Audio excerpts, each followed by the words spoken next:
Look within. Look within. Look within. And live your life. And live your life on the edge of two worlds. A reality where you find true understanding of who you are. Take the step into the unknown with Alexander McCaig and Jason Rigby as they explore the thinly veiled world of consciousness, spirit, and the human condition. Join them in embodying the oneness of all. Walk the cliff's edge between the seen and the unseen realities. Welcome to High Density Living. Whoa, Jason's running around the studio right now, knocking shit over. Welcome back, everybody. We are here for our creational episode again in the Law series on the Law of Opposites. Now, this is going to be quite an interesting episode here because this is a function of balance that we're talking about within the creational universe. And understanding the Law of Opposites is going to do us a lot of good. You're the good, I'm the bad, Alex. Yeah. Look at the polarities between us, I know, right? yeah. I had to get your manuscript. No, thank you. Yeah, no, that's good. But the important part about the law of opposites is that if we look at everything in life as the battery, right? You got a Duracell. Everybody knows what a Duracell looks like. It's got a positive and negative side. Right. If you put two negative sides in one direction in an electronic device, what happens? Oh, it will. It doesn't turn on. Yeah, it just doesn't turn on. It doesn't work at all, right? The current doesn't flow through it properly. Right. So there's the natural electromagnetic current of this planet, right? Okay. With like our Van Allen belts, is that has its own polarity. You have your north and your south poles. And out of those things comes the electromagnetic current. And your body, like that thing, same thing, has those same grounding currents that come out of it. You know what's exciting, though, is if you can take that, reverse it, and all you're doing is reversing the flow. You're reversing the flow. But the electrons are still going however they want to move. And here's the cool part about that is that if you can reverse the flow, then you have a control over your environment. Yes. And now the law of opposites not only applies to physics, but it's also going to apply to your thought. Right. Okay. So let's break down some of these notes here for our listeners. Oh, I didn't tell you this before we even jump into this. Everybody, cool story. So, every Tuesday night I go out and meditate I meditate on the Mesa. So 2 weeks ago, 2 meditations ago, I'm walking out there, and I'm with another individual that comes out to meditate. Nobody really showed up that week. Just one other person. This guy's a regular all the time. Real nice dude, local here. And I'm looking up, and I'm like, I love stargazing because it's real dark out there on the Mesa. You can see the full Milky Way. Right. Everything. Mars was at its closest setting to us at that point that it's going to be for like the next decade. And there's a lot of different types of satellites. You got the geostationaries. You have the ones that move. You have parabolic ones that have these big like reflective dishes on it. And usually those catch the sunlight and they'll like flare up real quick. And if you're really lucky in a rare event, the parabolic will actually guide sunlight down in pure darkness and light up a very isolated area on the Earth. That's cool. It's a very rare event. It's actually, the only reason I knew about it is because it happened to me back when I was in Massachusetts. I'm out walking the dog. It's late at night. And I'm standing by these, these big juniper shrubs. Right. And the dog's, taking a dump. And I'm looking up and like, oh, what a neat satellite. And then I watch the parabolic turn and you watch it glow, right? It gets brighter. And then all of a sudden there was a huge glowing flash or in my localized area with me and the dog. It was the most improbable thing I've ever been, experienced. Right. So I've been staring at satellites for a very long time. I'm pretty astute with astronomy. I've always loved it. So 2 weeks ago, we're out there and we're walking to the meditation point. It takes about 20 minutes walking across the Mesa to get where you want to go to settle in. And I'm looking up, I'm like, that's an awfully bright satellite. Brighter than most. And then I realized, that's not a satellite. I'm like, maybe that's a shooting star. And I was like, oh, wait a minute, there's no tail on that. And I was like, why is it squiggling across the sky? It was moving in almost like a zigzag pattern. It looked very off-put. Right. And the second I told the gentleman next to me, he looks up, he's staring at it. It goes from this beautiful, brilliant white light, and it goes to this very tight red ball. And then it shoots up straight into the atmosphere. That's crazy. It was totally wild. Yeah, so you were able I'm out there all the time in the dark. Right. I see everything in the sky. And there was just this most beautiful zigzagging object. And the second we became conscious of it and looked at it, you watch it go from this beautiful, brilliant white light, and it shrinks into this tight, deep red. The deepest red you've ever seen. And then you watch it curve up and launch out. Was it the same color as you like the sunsets here? Was it that like? No, was it darker. like that vibrant? Oh, so it was like a dark, like a blood red. Yeah, but it was like, but it had like a lot of power to it. You could tell there was a lot of energy because it was like a blood red with a high output. You know what I mean? And it was piercing. Yeah, it was amazing. And then to watch it actually take off. That's so amazing. It curved up into the thing. That's cool. Yeah. There was an identified flying object. It was phenomenal. Yeah, I really enjoyed it. I just felt like I had to share that. I know here in New Mexico, that's what happens all the time. I know people are seeing stuff all the time. And you called me one day and we saw the one on the mountain. Yeah, we got great pictures of it too. Yeah, that one was incredible. Yeah. So brilliant. Yeah, it was so bright. It was which was cool about it, but you know how it was bright like white to us? Mm-hmm. So when I put the telescope on it when I was on the mountain, it was orange. Oh wow! It was teardrop. I love that. Tear shopping. No, it was teardrop. I can't even say it. It was teardrop shaped. Well, it's like you've been dealing with lawyers in a good way. So. Yeah, no. It's after you deal with. Speak of the law of opposites. Speaking of the law of opposites, don't bill me for it. But yeah, teardropped and it was translucent in the center and it was orange. That's crazy. But when we looked at it from a distance when it was on top of Sandia, it was very bright white. Yeah. Like, almost like if you're looking really close into like a Christmas light. Yeah. Those real LED white ones. That's correct. That's what it was like. No, Not that I've ever done that. But Yeah. I used to do that as a kid. No, I'm going to put my finger in the electric socket and stare at this bulb really close. Speaking about electrical current, it's like you ever touch like a horse, like wires that keep like animals in? Yes, yeah. Electric fence. I was just talking about this. Yeah. 2 days ago. It's not like painful. It just like causes you to like grip down harder and it's very, right. It's like a buzz, very intense. I actually buzz. showed this is a funny story. So, was talking to a guy, in the middle of the night, he hears some commotion. This part's not funny, but as we're getting into it, the story. So he goes out there and there's these two really large men, kind of obese, and they're leaning over his fence and the fence is starting to fall and they're trying to grab, he has one of those real expensive, real muscular pit bulls. Oh yeah. That he got from somebody or something. Some breeder. But it's super loving female, that loves people. It's the classic Caesar Milan pit bull. Yeah, exactly. Yeah. So they're trying to grab it and take it. So they were trying to take the pit bull? Take his dog. His world-class that dog? he loves, yeah. So he ended up, yelling, screaming at him or whatever, and then they, dropped the dog and left.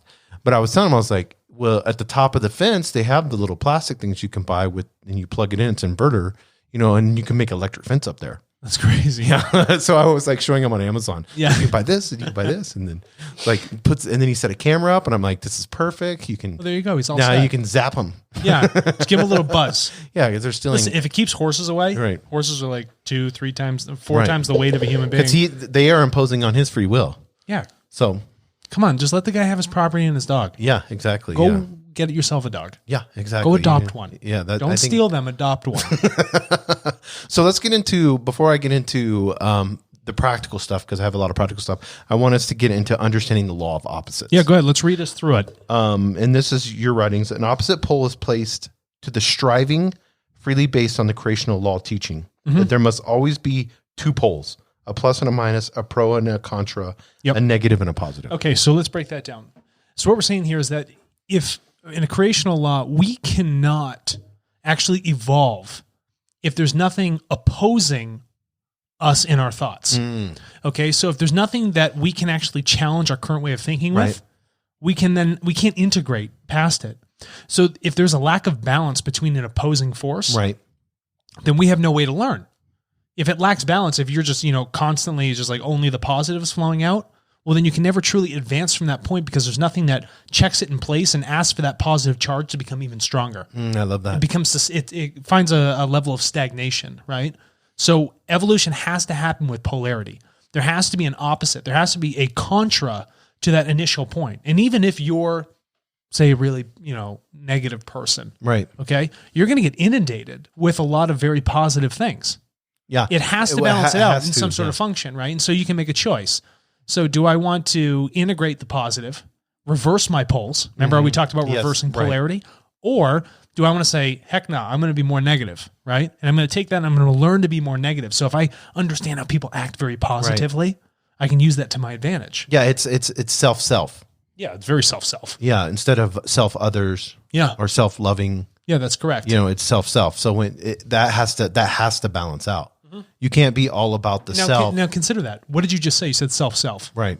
Self is two of the same poles. Right. Yeah, exactly. Yeah. Does that not make sense? Yes. You can't evolve with two of the same poles. So if you walk around being selfish all day long, what's your evolution going to look like? You're not. You're going to stagnate. You have to think in a manner of self and other self. Yes. Because that affords you the proper polarity and the proper learning and the proper perspective to actually move forward. I was thinking about it, and you can correct me on this, but I was thinking of like, you're wrong. I'm wrong. My ego self and then my eternal self. Sure. And then the eternal self would be, my ego self would be, I don't want to use the word negative, but it would be the selfish side of me, always trying to protect. And there's good parts about the ego. That's necessary. And then the eternal self would be that one that is looking always for greater good. Well, and that greater good sits beyond the physical. Right. So now you're towing on two separate lines here. So when we look at the ego, it's a very materialistic idea of who we are. Right. So if we're talking about a function of the polarity with the ego, it's like, okay, I know I need to protect this body, and I know I need certain sustenance to sustain myself, right? Otherwise, I'm going to wither away and die. So that ego is actually protecting your basal needs, like if you're looking at the Maslow hierarchy of needs. Right. Okay. But then when you do that, and you're like, okay, now I need to step beyond that. How do I grow further? Now I got to look into the more extended part of myself, which is going to be my spirit. It's a thing that's, it's timeless. So now you've moved from the material world, and you're also working with the opposite pole of the material. That's the immaterial. Oh, right. And that's the spirit. So that's the difference with, when you start functioning with the ego and, areas of the non-ego, right? So that's the material world and the non-material. It's having both of those poles. The opening to our podcast, you're walking on the cliff's edge, right? You have the material, you have the existent land, and then the non-existent one. And stepping over to it means you're living your life in both of those polarities. And the further you step away, you tread into that opposite polarity so that you can learn more. Yeah, it's the same as being in touch with your subconscious during dreaming.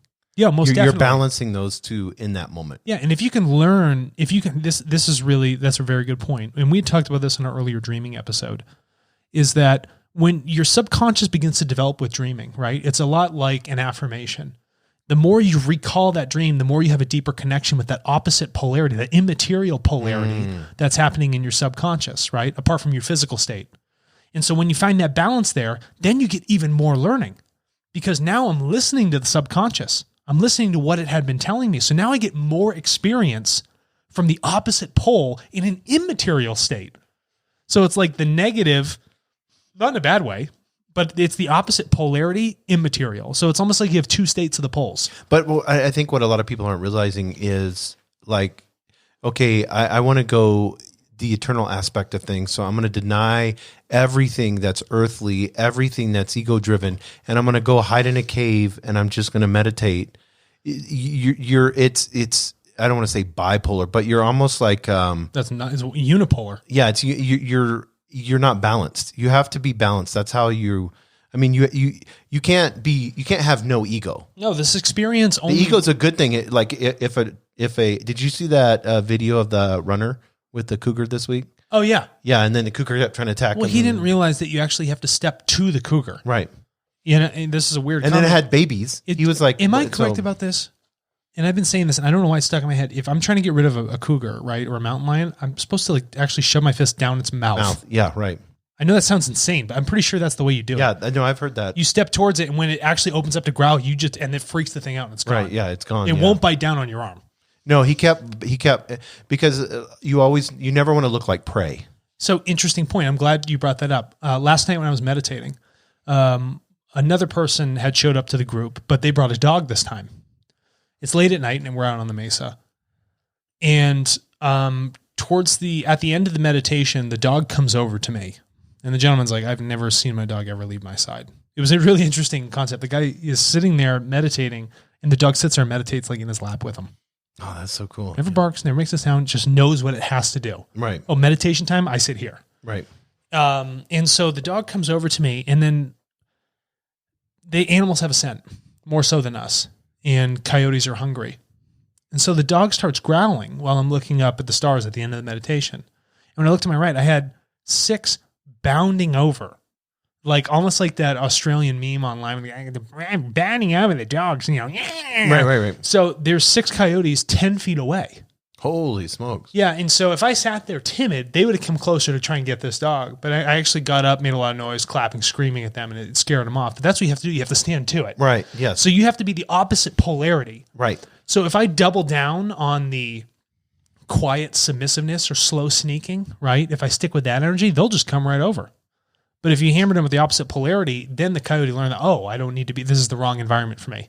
We're not going to get this meat tonight. Yeah, but like you said, that opportunity closed because you created that, you created the opposite polarity. That's exactly correct. And opportunities open by creating opposite polarity. So now consider this. Like you said, if someone goes into a cave to meditate, right, you have a choice.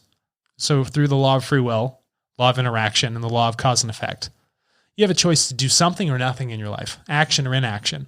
And both of those are opposites. Cause and effect is also an opposite. This is the holistic idea of what happens here with the creational laws. They all play into one another. Right. They bleed. So if you look at those cause and effects, it's like, okay, I'm not going to do anything. I'm just going to meditate. Well, when you do that, you lack 50% of the experience of your life by not touching those other polarities. Right. Yes. So when you might think, okay, I just want to be existential, right? I want to live in that more elevated state, but without that proper grounding, without the negative polarity of Mother Earth to be there with you, to feel that material world, you can't truly understand and value what's going on in the existential spiritual state that you're trying to be in 24/7. And this is something that I had actually gone through, because when I had begun to meditate, I just dove right into it. That is all I did all the time. And I felt that I actually became to a point where it's like, I need to actually ground myself with other things that are going on. Not that I was in a state that was unreal, but it lacked the balance that was actually required. And I was missing other experience and other perspective by not bleeding in what was normal before the meditative state into my meditative knowledge. It's almost like escapism. It's a form of escapism. Like I see a lot of times like that, like whether, like people go to church or they may be part of a spiritual organization, or they may go live on a farm, that's all.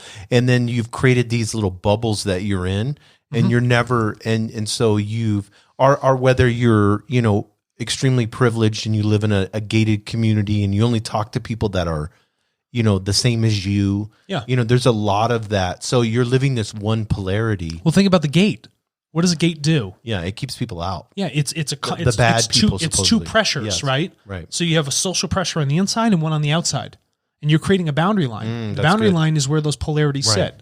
If we looked at the original readings of the Bhagavad Gita, what happened? You had the two polarities of both armies, but Krishna's in the center, and that's where that dialogue is actually ensuing, is understanding that life is a function of those opposites. It's a function of those polarities. And your comment about the bubble, a bubble can only exist if it sits in equilibrium, if there's perfect opposites putting perfect pressure on both sides. And so what we try to find, our evolutionary striving is understanding those poles so we can live in that beautiful equalized state in the center, where we recognize the power in a positive and negative. Not in a positive and negative sense, like that's evil, that's terrible. No, in the positive and negative, that something has to balance out the other side. And living in that balance properly affords us that beautiful, delicate, equalized state, much like the bubble. Yeah, and I think you said it perfectly there. Whenever you look at the idea of being like spiritual or spiritual leader or guru or whatever these names, there's always this idea that you need to withdraw and join. You know what I mean? Yeah. And it's like the other aspect of it would be, and I think Jesus was a perfect example of this, is he lived a very common, normal life. He wasn't in a palace. He didn't have a lot of, and he went and interacted, and he was always traveling on foot from city to city, talking and sharing, and he lived with his disciples, and he never was at the point to where he decided like, okay, I have 5,000 people that showed up, let me now, and they're giving money, so let me take this money, Judas, the whole story with that. Let me take this money and then I'm going to go get a nicer place. I'm influential now. I'm a leader. He always kept, with those years of his ministry, he always kept this, and I'm not saying I'm saying money or none of that is bad, but he always kept this beautiful balance of understanding and being able to relate with that culture and the people that were in that atmosphere, and he played on that level playing field. Yeah, so you didn't have to go up to him. He didn't have to go to the top of the triangle on consider Maslow's hierarchy, right? The needs were met. So once material needs are met, once you maintain that polarity with the balance and then of practicing the spiritual, what else can you ask for? Yes. You're on a perfect foundational platform for growth. Yes. To get to what the Germans called the zeal. Right. The zeal is that focal point. It's the top of the pyramid, right? It's the apex. And that's a point of high focus. And that only happens when the proper foundation is in place. And you got to understand those polarities to get there. Yeah, I love that. Because we were talking earlier about different theories and stuff like that of how the pyramids were made. Mm-hmm. And but when you look at it and see the perfect geometry and see everything that happened, you can see how that foundation had to be built absolutely perfect to create. It perfectly lines up with. Well, it's a geometrical figure, right? Yeah. So that means the very first cornerstone. It's called the chief. Well, the chief cornerstone sits on top. So the cornerstone, which is very confusing, the chief cornerstone. Yeah. And I believe they call Jesus the chief cornerstone. Yes. Because he's the zeal. He's the top of the pinnacle. But the cornerstone decides the entire layout for everything else. So if you understand, even with your own life, it's like, where am I going to lay my cornerstone? Right. Where am I going to sit it with my polarities? Am I going to put this stone in a proper place where it's going to sit in equilibrium, balance with the land? So if you take that same sort of structure or idea, right, then you can essentially, once that foundation is primed, even with the first stone, you know where you're headed with your life. Sometimes you got to set down a new foundation. You have to. And I think, using Jesus, he used the word of like being a shepherd, with sheep, mm-hmm. And in those times, especially in the biblical times, the shepherd and the sheep were kind of one, and the shepherd was there to protect. If a wolf, came into, he would go out there and he had a staff, and he would, drive the wolf away, but they would eat, live, and sleep with, the sheep. There wasn't this like a farm and then they were in a pen.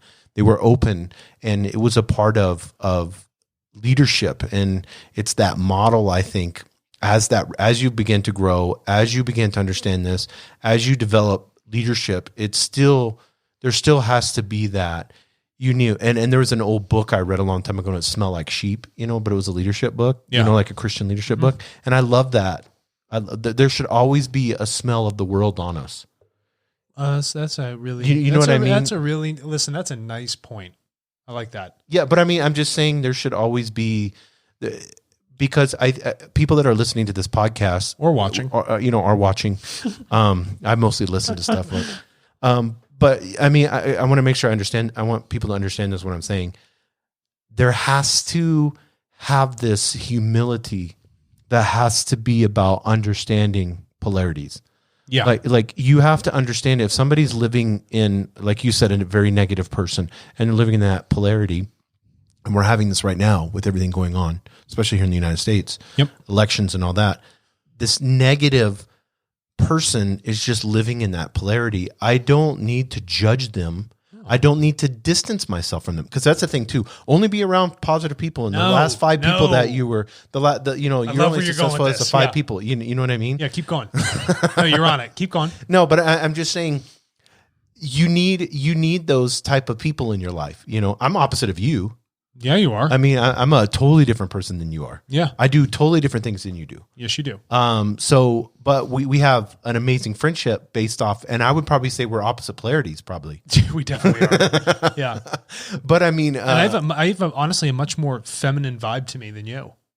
Yeah, I don't think though. I think you're pretty manly, bro. Listen. Maybe you have long hair, but that doesn't. No, I'm manly, but I appreciate the softer things. I've seen you where you would in 100% defend your fiance or your dogs or anything. 10,000. You're probably more extroverted than I am. Oh, I'm definitely more extroverted. Yeah, and you will call somebody out in a heartbeat. Well, again, that's the difference. It's in polarity, right? Right. Yeah. It's it's extrovert. Yeah, I'm introverted and you're extroverted. Introverted, right? And then, so how do you find the blend of both? But you're right though. So let's consider this. You can't avoid, someone that is an opposite. Right. And when you consider something like that, it throws you off balance because you're only living in that one section of polarity. So if we look at the current political climate, I have absolutely zero time for politics. Yes, same. I don't even read the news. No, I don't want to have not a fucking blip of it. Yeah, I don't want that negativity. So what I look at is like, okay, what's this guy saying? What's this guy saying? Okay, they polarize themselves. Yes. How do you neutralize and how do I learn from what they have said and just be like, that's absolute nonsense. It's rubbish. Well, I don't even want to hook myself up to that battery. No, but I'm saying there's so many people that are a part of that, right? Yes. So I'm saying if you're in that point when you're looking to both sides and you're like, what are they talking about? Well, listen to the irrationality of that one-sided polarity. You'll be able to, when someone speaks, you'll understand that they lack a balance when they talk. Right. There's a lack of equanimity in their speech. There's a lack of unification, right? But you have to get to the point, and this is what I was talking about leadership, is you can't influence that unless you're willing to. How can you influence somebody, and how can you be influenced? Teach, learn, learn, teach. Yeah. If I don't hang out with you and talk to you, you being opposite of me, I've learned a ton from you. Correct. You know what I mean? So, and with totally different viewpoints and everything else, and the influence that you've given me has been tremendous. If I would only hang out with introverted people that are like me, we would just all agree. That's why it's so important, even in this political climate now. I listened to a 2.5-hour podcast the other day with the guy that's an anarchist. Mm-hmm. I always just dismiss that. My anarchy? structure, mine. And we don't need to get into the whole thing. But Anarchy's I always thought it was concept. I always thought it was horrific. Then he spelled it out in such a beautiful way. Let me tell you about anarchy, why you don't need these other things. Yeah. How we can sustain ourselves and we can choose a specific decentralization. It's what it is. 100% responsibility. I was That's like, I'm all in. No, I know. It's really funny how there's a couple ways to look at that, right? Right. But again, anarchy is like the deepest, most neutralized aspect of those polarities. Yes. You've decentralized everything. So it's a state of node balance between everyone. Yes. But when we think anarchy, like the current verbiage of how we look at it is like destruction, deterioration of government. It's none of that. It's like, it's hate, burning, riots, all that other stuff. Yeah, it's none of that. The ability to be able to, for people to take 100%, the chief message or the chief cornerstone is responsibility. In anarchy is individual responsibility. And it's a very interesting concept. Yes. Yeah, it's cool. And that also requires, but that's, it's another function of opposites at that point. Right. How does responsibility happen? So if you just think about this, I can be responsible or irresponsible. Right. Polar opposites, right? I go to the North Pole or the South Pole. I can choose to be active or inactive. Right. I can choose to interact or non-interact. I can choose to think or not think. Right. Your life is a function of these opposites. And these opposites are your choices. And that goes into your, law of interaction, cause and effect, free will. Okay? And your law of motion. Which one do I want to move into? Do I want to move or not move? Well, you can't have one. The motion has to have non-motion too at the same time. All of these things are required to have balance. If we didn't, again, our creational structure would fold in on itself. Okay? So we have space. Right. We have matter and we have dark matter or antimatter, right?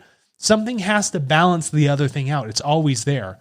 So if you're ever looking, if you're in a situation, you're like, where's the balance? Where's the learning? What is not being seen? Yes. That's not the totality of the whole picture.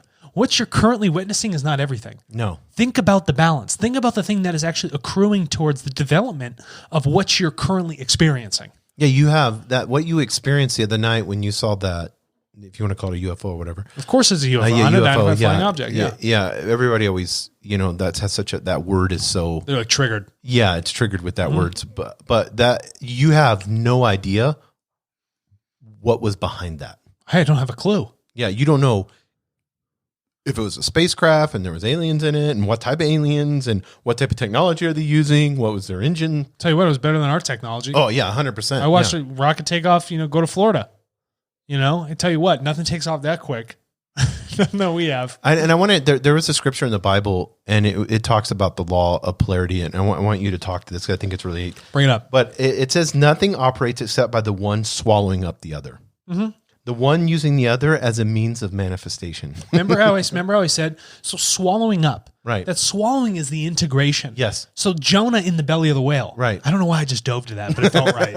Okay. Well, we can go there. So Jonah's in the belly of the whale. He gets swallowed up. He actually physically go into that other polarity. Yes. And he has learning that happens inside the belly of the whale for 3 days. I don't know. Yeah, I have no longer how it was. And when he comes out of that, It's a representation of Jesus being 3 days. Okay. Being buried 3 days. So again, it's that integration story, right? It's that metaphorical dying. It's the life and death. And then the rebirth, which requires that balance, right? Right. And it's that constant cycle. And you see the rebirth. It's a function of nature. But I mean, the story is a direct representation of, because he went in a boat opposite of where he's supposed to go. Yeah, so he goes in the opposite direction. He goes in the opposite direction. He's on the water, which is an opposing force to the air. And then God brings a storm, and then the boat. What is the storm? The storm. Yeah, storm's a polar opposite in the weather, right? Yes, yeah. So it's stability and instability. Yes, stability and exactly. We can keep talking about opposites all day long, and we'll just prove to people that the law of opposites exists. So then, so the sailors, they're innocent. They're on board, which is another thing is by you running and doing this, you can drag other people into your bullshit. Yeah. So they're like, what the hell are we going to do? We're going to die. The storm's so severe. It's getting worse and worse. Jonah is sleeping in the bottom of the boat, not even realizing the storm. Of course not. He's cozy as can be. Yeah, running in the opposite direction. And when we see comfort, you see where I'm going? This is a lot like comfort's a lot like retirement. Okay? Yes, yeah, exactly. Learning stops. Yes. There is no swallowing. There is no integration at that point. You choose to no longer experience deeper polarities. Yes. You said, "Oh, I've learned enough. I've achieved things materially. I'm all done at this point." Excuses. Yeah. You've created excuses. You create things that actually separate yourself from experience. There's a disunification. And then the sailors come and be like, I can't believe you're sleeping. We're about ready to die here. What are we going to do? He's thinking. He's like, I know what it's me. I mean, it's, God's, teaching him a lesson. And so he's like, throw me overboard and you guys will be fine.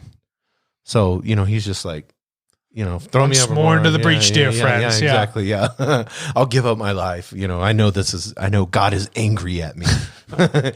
So he so they throw him overboard and instantly everything stops. Mm-hmm. And then the whale comes and grabs him. And then the whale spits him. This is interesting. So he's supposed to go to the land of Nineveh. It was a heathen land and then share, the story of God and all that. And he didn't do that. So the whale, for 3 days, he's in this belly of the whale, absolutely miserable and everything else. And this has actually happened in real life. People have been stuck in whales and lived. No way. Yes, you should read about it. It's really interesting. Yeah, in bellies because they're so big. Well, yeah, big whale. Yeah. And so he spits them out on the shore of Nineveh. So what I love about this story, and this was perfect that you went into this, it's you can get there to the destination. Sure.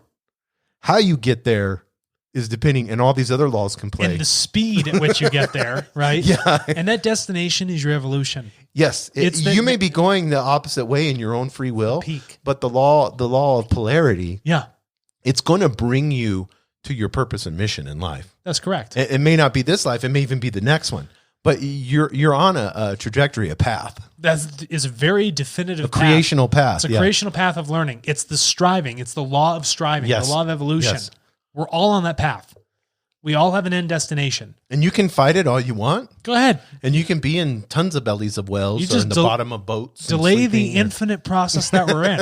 If you want to do 1 million more lives, be my guest. Yes, exactly. Exactly. So I love that.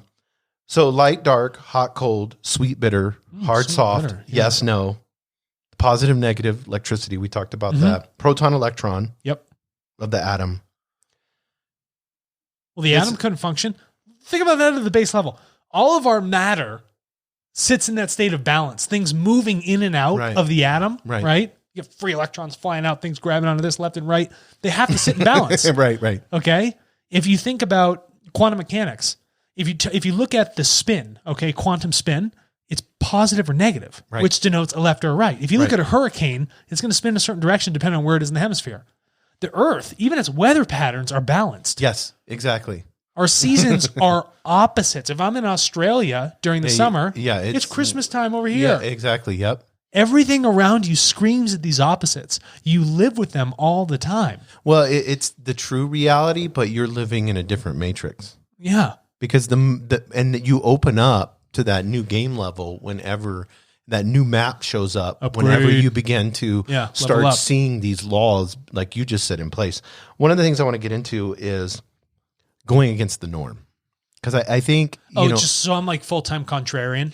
Yeah, I think like using the law of opposites when we look at majority of people. I don't know if that makes sense. Like a lot of times things that, because when you start to operate this, like I was telling, when I began to study this, because we were going to do this like 2 weeks ago or whatever. So I studied all this, and a statement that I've been telling myself is do the opposite. I like that. Okay. As long as it doesn't, the alarm is going off. You want to lay in bed. You want to be just a wussy. Yep. Do the opposite, Jason. What is that? Well, it's get up, have energy, be positive. Mm-hmm. Take your high performance planner, get it out, start going over. I gave one to Alex. Yeah, a little plug. Like these. Yeah. I'm very excited to use this. Thank you again. This is a gift. I want to share. This is a gift from Jason. Thank you, everyone. And then, but things that are unorthodox, things that are unpopular, things that are unreasonable. Yeah.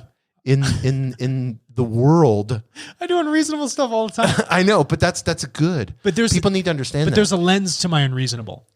I'm not just breaking laws, doing irrational things. I'm doing things that are non-reasonable to people from their normal perspective, and I do it with humility and the idea of a greater good in mind. Yes. So I'm contrarian. I'm extremely contrarian. Yes. You'd have a hard time putting me in a box. Okay. Yes. But from that, I do it with the lens, does this help? Does this unify? So I take the contrarian view as long as it's a unifying view, as long as it's a loving, understanding view. Does that make sense? Yeah, and then what you're saying is you want to walk a different path than the masses. I want to walk a different path because I see that polarity and that one doesn't work. Right. That perspective is not working. So let me test the other one, applying the other creational laws within that lens, and that will put me on the proper path for my own evolution, the evolution of my spirit and my consciousness. And when we get into this law, one of the things that we can really see is when we see these two polarities, I want to get into intention, because you can bring the right type of energy to your intention by even looking at what you may perceive as being negative. Yeah, that's correct. You need to have the balance of both. You need to look at Donald Trump and Joe Biden and look at the positive and negative of each one and then if they would actually have a civil discourse, I guarantee you they would come. If you took all the politics, all the ego, and took everything away, and you say, honestly, what would best help this country? Yeah. What can we agree on right now that we could get Congress and Senate to agree on? As a team, rather than saying you run against one another, yes. Why don't you tell me in a team effort how both of you can come together, take a contrarian path, yes, one that'll work, yes, okay, and tell me how you're both going to take the best of your ideas to elevate the game. But I want to get into this energy of intention, because I think this is so important when we look at the law of polarities, because our intention a lot of time is this is like our subconscious mind through. This is good. I'm already teed up. I'm already teed up. You know how many times? Okay. You know what I'm saying? Say something happens for you. You're like, man, why did that not work out for me? Mm-hmm. I had the most positive intentions going into that meeting. Yeah. Whatever event you were doing, I was ready to go. Yes. Why was I met with so much affirmations, conflict, negativity, stubbornness? Why is it that the absolute polar opposite met me when I had the highest intentions, the most positive intentions? Oh, this is good. Yep. Because this is the function of the swallowing. This is the integration through your intentions. This is the point of learning. Remember how I said you will be met with the same energy. So you're like, wow, I had the best intentions. I can overcome anything. Well, that's not what it is. You're going to be met with the exact polar, the equalizing force on the other side. Let's talk about your rock climbing. Oh, rock climbing is interesting. Our physical. No, I like rock climbing. Rock climbing is good. But I mean, you like rock climbing. Whenever, what are you feeling? Whenever it's just not hop on here, learn a few techniques, and then hop on there, and next thing you know, you're at the top. It doesn't work like that. What is that other? As you're exerting your energy and intuition, what are you receiving back? What I'm from the wall? Yes, grip. Seriously, no. That's what I get. I get stability on my path. Yes. So I have a path that goes up vertical, or sometimes past vertical, where I'm literally upside down 50 feet up. When I see it with my intention, what my goal is, what my path, what my handholds are going to be, where I'm going to flag, where I'm going to bar door, however the path is going to happen for my climb, I see it ahead of time with the intention. I'll be met with difficulty when I get to that point. But I know that with those intentions, and if I integrate that difficulty properly, it will give me the grip I need to continue to climb on my path. But the hardest resistance that you get is where you feel the greatest when you overcome it. That's precisely correct. So I fail a lot all the time with climbing. It's extremely difficult. Yes. But once you get to that point and you realize this is an opposing force to my physical nature, this point in the path I'm in, and then it becomes a very mental thing. Can I get past this point on the climb? Yes. Right? And I begin to ask that mental this. part. So you begin to doubt yourself, and then that intention of energy comes. And then I have to come back and I have to integrate that doubt. Right. That doubt's not proper. That's not right. I know I can move past this. I know it's of great difficulty, but doing so will make me that much stronger. And once I figure it out, I'll be able to do this route many times. Yes. And what seemed impossible before, what seemed like the most opposing force, now I've actually integrated it properly and I can overcome it. But you need that opposing force. You need that resistance. The resistance is what builds you as a person. If I didn't have the resistance on that wall, I would slide off. If I didn't have the resistance, there would be no challenge in my mind. Yes. Okay? Those things wouldn't exist. There would be no enjoyment in the evolution of my climbing ability. Yes. If I didn't have that resistance. Does that make sense? Apply that metaphor. But as we're in our comfort little beautiful United States world and our upper middle class lives, and all we do is seek comfort, we don't want a wall. No, nobody wants the wall. I don't want to go up that path when I can just sleep on the floor. No. Listen, that path is where you find the great learning. I want to climb the Himalayas. I want to climb some of the highest peaks. And people ask me, like, why would you even want to do that? What's the risk? What's it all about? I said, it's the viewpoint of perspective. Yes. It's the challenge internally within myself to accomplish this. I know that I can do it in my physical state. And it's a question of, am I going to go out and do it? And knowing that I can achieve that, right? Okay, that physical task affords me a certain type of mental perspective, consciousness perspective that I can apply to the rest of my life. I like that, yes. If I can achieve those highest things that people say, that's not possible, that's not probable, right? If I take that contrarian world, that allows me to be like, what you thought was impossible is a true possibility. And I want to be a testament to possibility in my life. I want to be that opposite to what you thought. I want to show people what's possible. I don't want to follow the crowd. I don't want to be a part. I frankly don't want to be a part of the sheep. I want to be a leader for people. I love that. Okay. And you have the choice through your opposites to be a leader or a follower. Okay. Black, white, yin, yang. It's all the same. So, every thought and therefore every intention has two components. You going to climb it? You want to climb somewhere? Yeah, I'll climb it. It'd be intense. I've climbed Mount Rainier. Really? Yeah, that's 14,000 feet? That's fantastic. Yeah. Yeah, we just got to go up to well over 24,000. Yeah, it's a whole different ballgame. It's a totally different ballgame. Yeah, there's like basic. I know Shasta can be, and then Denali and big boys. Yeah, I love doing stuff like that. Yeah, I do too. Every thought and therefore every intention has two components: content and energy. And let me explain this. I thought this was really good. So let's say you want to, if we use the word manifest or whatever, and you want a new relationship. What's wrong with manifesting? You can say manifest. And then that intention is there. But the information that you have subconsciously and consciously in your mind, that is the raw data. That is the content. Yeah. So do you see where I'm getting at this? Yeah. So the energy is the power that drives the intention. But if the energy component that is intimately bound up with the law of polarity, then this energy component is powerfully influenced by your subconscious. And this is what I was trying to get into. You may have fears, guilt, worry, all these negative things that may be that you're feeling is negative that could cause you not to succeed in what you're doing. But by getting on the wall and doing something extremely hard like that, full crimp, bro, where you're having to feel the fear, where you're having to feel the fear and deal with it right then and there. Yes. Now that content comes out subconsciously, you begin to doubt yourself.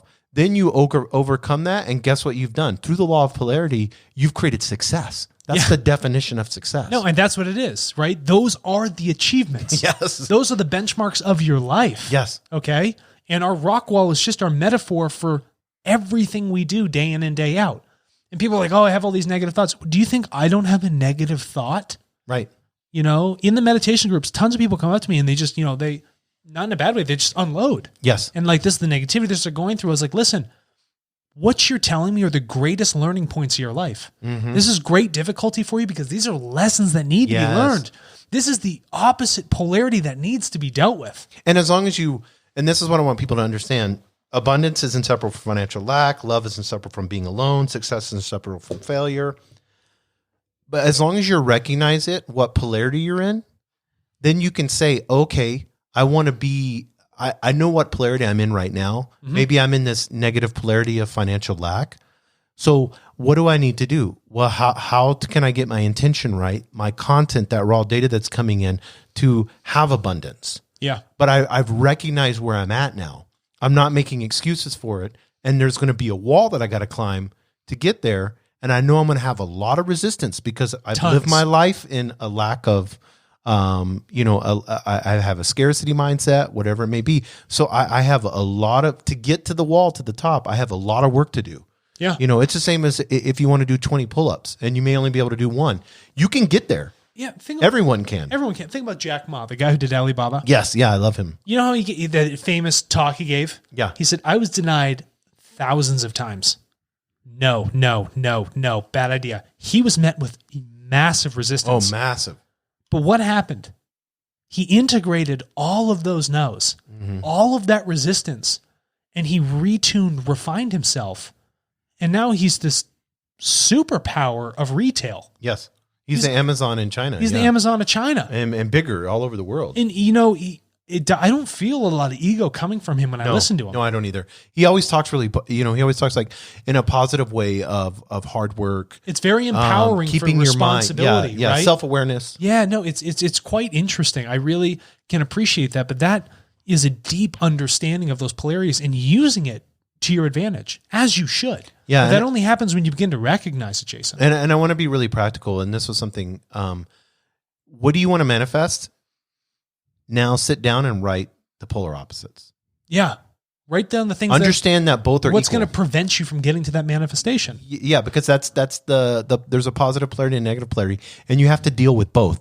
And that's what I was getting to in the cave. People don't want to deal with the negative part. No, so they're never going to grow. You have to get on the wall. You have to deal with the negative. Yes. I have negative thoughts. Yeah. I deal with them all the time. Right. But then I equalize them in my mind. So I'm going to talk about a deeper metaphysical sense here. Okay. Do you know if you're looking at a sine wave sound, yes. Go whoop, like an S, that's sideways. I've seen them on an oscilloscope. So yeah, that's exactly that's where you're measuring it from. So if you send a sine wave out, okay, it's going to hit a wall and it's going to bounce back and it's going to come back with the net frequency. So it's going to look like a figure 8 right. when it comes back on the oscilloscope. It cancels out that frequency. Okay. So I want you to consider something about your thoughts. I'm going to have a very positive thought. I'm going to chuck it out there like a boomerang. Right. Okay. I love the boomerang aspect of this. This is good because we all know how a boomerang works. When you throw it, it goes right out and it comes right back to you. Right. Right where you were standing. You just bomb it out there and it comes right back. Okay. So I'm going to send out this thought, this sine wave, this affirmation, this manifestation through my consciousness, this emotional output, this hormone through my body, whatever it might be, physical or, non-physical. It's going to hit some wall, an individual, a planetary boundary, the edge of our known creation. Okay. It's going to hit the internet and come right back, whatever this thing might be. And you're going to get back the polar opposite of what that thought was. Yes, exactly. I'm sending out all these good thoughts. What are you going to get back?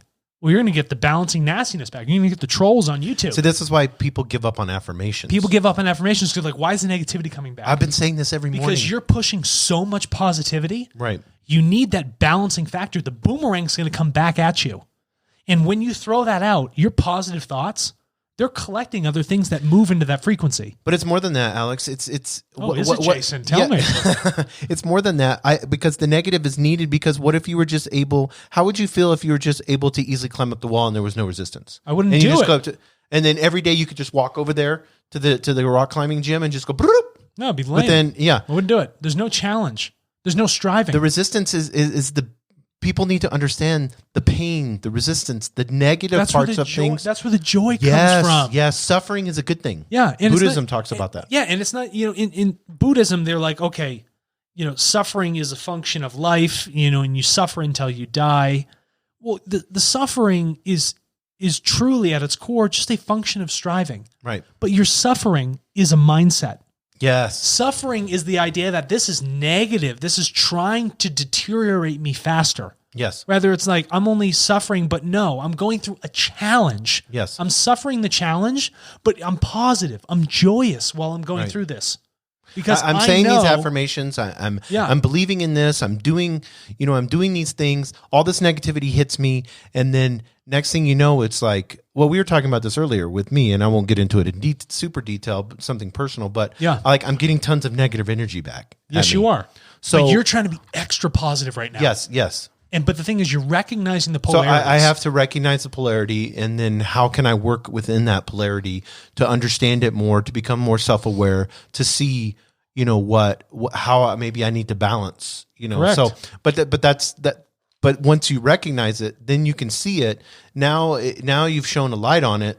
Now it can be dealt with. I feel like we're giving people like the deepest secrets to like doing life properly. Because it's because if you don't deal with the negative polarity, it's like cutting the lights off in the gym and trying to climb up the wall.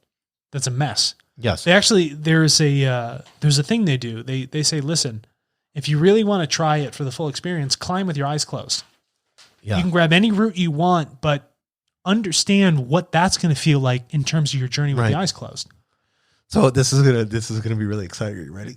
Oh, God, yeah. What's created with electron flow? Current. Yeah, current. So what is the current that we can create? The current is dependent on. So think about our body as one big electron pump. Yes. Okay, and I'm just like really like constricting myself. Just, Arnold. Yeah, Arnold. I'm pulling an Arnold Schwarzenegger of electrons, right? Mm-hmm. And I'm creating this electron pump, this pulse that comes out of me. I'm generating a current. Yes. The more thoughts I have for me to generate that current, I mean, it's just going to make it that much stronger, right? I'm adding to that flow. And in doing so, what's that going to do? That current also has to have an equalizing force that comes with it. Yes. You can't use both polarities at once. No, you can't. It's one or the other. Right. But they cancel each other out. They cancel each other out. Otherwise, you'd be like, But what you do is you can recognize them when they come in at their own time. Yes. And then that allows for the proper neutralization. That allows for you to be equalized. Yes. Oh, I'll take the positive when it comes in. I'll take the negative when it comes in. I'll take the light when it comes in, the dark when it comes in. I'm going to learn from it. And as I'm learning, right, and I'm being thankful for it, it allows me to come back to the center, to reground myself. Yes. So what happens? How do you overcome a current in the ocean when you're out there? You swim with it. Yes. So riptides. Yes. Which is a nice metaphor. I like riptides, right? And this is also a good thing about all creational laws. Mm-hmm. So fear sets in. You're out there, you're having a blast. This is life. I'm joyous. I'm having a great time. I'm about 25 feet out. Waves are crashing behind me. Right. And then I realize, why is the water all foamy up top? I'm getting yanked out. The beach is getting further away. Fear starts to set in. Yeah. So the joy, the resistance hits. Yeah, resistance hits. Okay. I'm taking out of my norm, and I'm putting into a new current, a strong one. Right. But what do I do to work with it? How do I neutralize this action that's happening? How do I find that safety and joy again? I need to swim in a diagonal approach to this right here. So it's like, okay, now I know where to go. Once I've realized the opposite. What if I fight the negative? What if I fight the polarity? You exhaust yourself and then you drown. Okay? Yeah. And if there's a lifeguard, maybe you're lucky. If not, you're screwed. Right. But essentially that's what's happening. And so when we look at nature, the question is when nature pulls you into that riptide, that current, one that you were like, my goodness, why is this happening to me? Work with it. Mm-hmm. Work with it. Understand how you can equalize yourself among those energies, among those polarities. And that goes for all these laws. Don't go against them. Yes. You're just going to be swimming, against the riptide. Yeah, that's what you're doing. You'll exhaust yourself every single day. And I think it's because of a lot of us have these core limiting beliefs that have been given to us. And I know we're coming on the hour, but we have these core limiting beliefs that, and I know you don't like the word belief. Can't stand it. But I think this is a good. This is why you and I are opposites. Yeah, no, but I think this is a good time to use it. Okay, go ahead. Because we have these core limiting beliefs. Yeah, you know why they're limited. So we're believing them. Why are they limited? Why? Because the word belief already it presumes that you don't have all the information. Yes. So you're naturally, when you believe, it naturally limits you because you haven't done the effort, the searching to figure out the truth for yourself. Right. So you have to accept facts or said facts. Yes. Or made up truths from somebody else without actually testing them for your own accountability. You're not responsible for that, so you have to believe. Therefore, limiting you in your core knowledge. So that limiting belief, let's get real practical. Here we go. Limiting belief, I sit there and say, why am I worrying? Okay, that's a negative polarity. Mm-hmm. How can I bring an opposite polarity to this situation right now? Correct. So why am I worrying? Okay, well, let me write it down. Okay, I'm worrying because, this or and this, and then fear of having no money, fear of being alone, whatever it may be. Mm-hmm. And so I write all these things, and then it's like, how can I bring the positive polarity to this? Right. And then once you begin to see that, it diffuses that emotion. The anxiety. Yes, it diffuses it all because you brought balance to it. Do you know what and it that is? Energy and you're starting to swim. This is great. Yeah. When you write that down, like those fears, those negativity. Right. You know what it all boils down to? I'm anxious. I'm anxious about my death. I'm anxious that I'm going to live my life in these polarities and run out of time. I'm going to run out of that really nice asset that's limited for this life. Yeah. But people have that anxiety because they lack the appreciation for the opposites or the creational laws. But how many people have gone bankrupt or have gone, our own president was bankrupt at once. Yeah, tons of people go bankrupt. How many people have lost everything and they said that was the best time in their life? They needed that. That was that point of hard learning. Yes, that was the negative. What we even on my family, listen, I'll give a point example for my family's journey. We were quite, affluent when I was younger for a good period of time. Dad's driving the Ferrari, big birthday parties, all that other stuff. But then everything was lost. And then it goes to food stamps, state support, right? Bad fillings in your mouth from a shitty state dentist, stuff of that. And then what you find is that needed to happen because when I reflect on my life, there's only so much teaching that my parents as my initial gurus could give me. And I was in this perspective that I was like untouchable. This is life. This is normal. This is what it is. It would have led me to an imbalanced perspective on where I needed to grow. And without feeling, that loss, because I was so consumed with material things, that's what the enjoyment was. Without having those go and feeling a different type of struggle, the polar opposite of what the life was, I couldn't truly appreciate what I had before. I didn't know what it was until it was gone. Yes, exactly. What's that? But that you didn't know what it was till gone. That's the law of polarity working. That's the law of polarity working right in front of me. Yes. Right. And I'm extremely thankful for it, but it also through that hardship taught me more responsibility. I got to work now. If I want to communicate, I got to pay for the cell phone bill myself. I got to feed myself. If I want to go somewhere, I got to pay for those tickets. I got to work 2-3 jobs. Right. It doesn't matter if I'm 15, 16, 17, you got to go do it. Right. You don't have a choice. This is it. But that afforded me that learning. So that complete polar heavy energy that came with it, that needed to happen. Because there was so much positive energy that was happening. It was frankly, it was whacked out of balance. Yeah, exactly. It's like when I think back to it, I'm like, that's just jacked. And actually, I feel better integrating what I've learned to say that, wow, I'm glad things didn't continue that way. Right. I'm very pleased actually with the outcome of, how the family history went, and where my place was within that. And I'm thankful for it. And it was a function of those opposites and only looking back. Yes. And again, you have opposites. I can look forward or I can look backwards. Okay. That's all it is. And that affords us that deeper learning and using that interplay of positive and negative with whatever you do in your day or your life or your thoughts or your emotions, whether you're writing them down, journaling, or having the discussion with someone, it's the most practical application of your learning. And then the other creational laws, they're a function of your choice. Yes. Yeah. Okay. Exactly. Here's your learning. Now, do you want to make a choice to integrate that learning? But the opposites are there for you. That is the content. That is the current. Okay. That's what keeps the lights on. All right. That's what keeps the media streams going. That's what keeps the brain testing itself, working. Because if it doesn't get worked, it's like a muscle, right? If you don't work it, squeeze it. Okay. If you don't strain it, so I can get loose or I strain it. Without doing that, I have no growth. Right.